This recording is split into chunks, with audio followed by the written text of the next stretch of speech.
As someone that loves Android, I typically don't pay much attention to what the iPhone people are doing, but at this most recent WWDC event, there was one announcement in particular that caught my eye as Apple confirmed RCS support is finally coming to iPhones with iOS 18. Personally, I think this is a huge win for everyone, regardless on if you use iPhone or Android, and in this video, I'm going to quickly go over how we got here, why this matters, and what you can expect from this upcoming change when it goes live this fall. If this is your first time, my name is Jordan, and if you find this content actually helpful, consider subscribing to the 9 to 5 Google YouTube channel where we consistently do deep dives on all things Google and Android. We also have a ton of benefits like exclusive wallpaper packs, behind the scenes content, and merch drops for our channel members, plus a huge backlog of wallpapers for those that love customization. If you want to learn more, hit the join button and check it out. We'd certainly love to have you.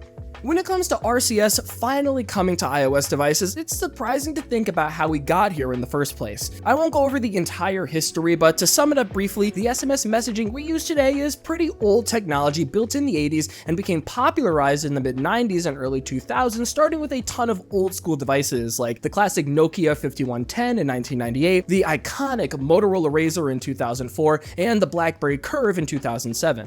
Those phones were big names when SMS was on the rise, and simply put, SMS messaging was designed for a completely different class of devices, and when smartphones became popular in the late 2000s to early 2010s, it was clear this archaic style of messaging couldn't keep up with the modern capabilities we have today. Smartphones were a brand new technology at the time, but they were able to work with a lot of data compared to their older counterparts. Things like high-resolution cameras and accessible internet connectivity alone were much too powerful for SMS, and obviously there needed to be a different solution. In direct response, a group of industry promoters created the RCS initiative in 2007 since it was obvious SMS couldn't keep up, and it was formally adopted in 2008 by the GSMA, an industry association with over 750 mobile operators, including big names like AT&T, Verizon, T-Mobile, Vodafone, and much more. Although the tech was positioned to be the next generation of messaging, it didn't take off primarily because there wasn't a universal standard. Carriers had to invest their own infrastructure to support the protocol, and third-party messaging apps like WhatsApp,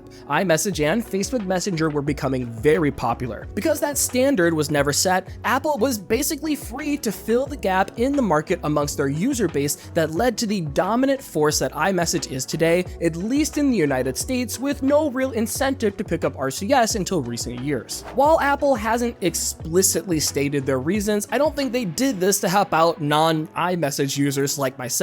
Doing a bit of digging, I think we have some solid evidence on why things have changed recently. For one, China's Ministry of Industry and Information Technology implemented rules that require 5G devices to support RCS. At this point, all three major Chinese carriers have committed to implementing RCS in future handsets, and it's fair to say it's not going anywhere in those markets. So clearly, Apple had to make a change to keep selling units within that space. The second possible reason is the whole USB-C situation in the EU, where they're requiring all mobile phones to use that standard. While the EU is not mandating that Apple uses RCS, I think they probably want to get ahead of it in case things change down that road. And the last reason is certainly pressure from their competitors. Google has been mainly spearheading this initiative with their partnership with Sprint to implement RCS in 2016, followed by RCS being integrated in Google Messages later to be made as a default service for millions of their users. Google also partnered with Samsung to have Google Messages be the default messaging app on their devices, despite having Samsung Messages, plus the aggressive ad campaigns directly calling out Apple probably did add a bit of pressure. Since then, it's snowballed into this widely used and accepted technology amongst all the major US carriers, with the latest number showing 1 billion users worldwide.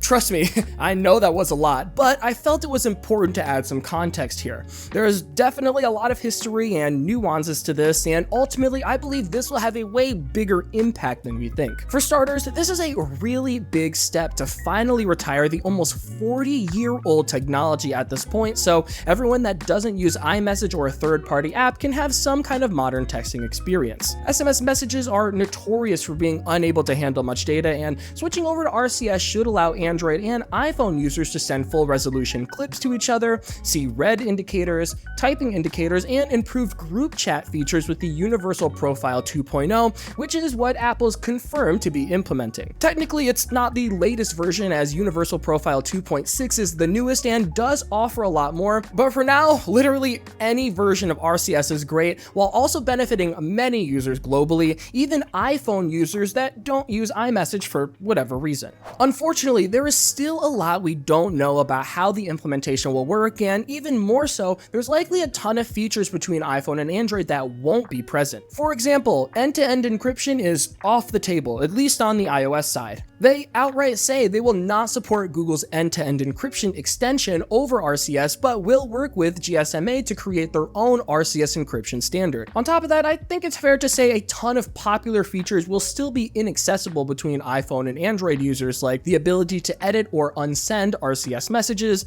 the ability to direct reply to a thread, the ability to send and receive payments, and while high-quality videos will be supported, I'm pretty sure iMessage allows for less compression than RCS, which is just something to keep in mind. And of course, Apple is still maintaining that classic green bubble versus blue bubble divide, where RCS messages will still show as green on the iPhone user's end. For now, that's all the information we have on this whole RCS on iOS versus Android situation, but I am curious how things will play out as time goes on and where we go from here. There's still a lot of questions, like will Apple start investing heavily into their RCS messaging infrastructure, or will they stick with the bare minimum just to meet global requirements? Right now, the future is very uncertain, but if I had to guess, Apple will continue to prioritize iMessage as the key communication platform for its user base. We all know Apple likes to use iMessage as a way to lock in users to their ecosystem. iMessage is becoming a major part of American culture, especially for young people, and while RCS has a lot of features, it doesn't seem to be as capable as iMessage in its current state, at least for the plans that Apple has anyway. Overall, whether you're team iPhone or Android, this is a good time for those stuck using SMS, and I'm excited to see what the future holds. Personally, the only one singular feature I really want out of this is to be able to send or receive videos that don't look like pixelated garbage, and maybe more streamlined group chats. Otherwise, everything else is just a bonus to me. Either way, let me know what you think now that Apple has finally made it publicly official, and if you're an Android user, which I hope you are watching this channel, let me know how this might impact you. Does this change make it easier for you to stick to Android? Do you see yourself using RCS more often since it's available on both platforms? Leave a comment and let me know, but in the meantime, I'm getting out of here. Before I do, huge shout out to our channel members on screen right now. Personally, I love that we offer a channel membership that actually brings you value, and more importantly, we're so grateful to have your support here at 9to5Google. We do this Android stuff day in and day out, and your help lets us know that we're doing the right thing. So thank you so much again for supporting us. And with that said, this has been Jordan Floyd with 9to5Google. Thank you so much for watching, and I'll see you in the next one.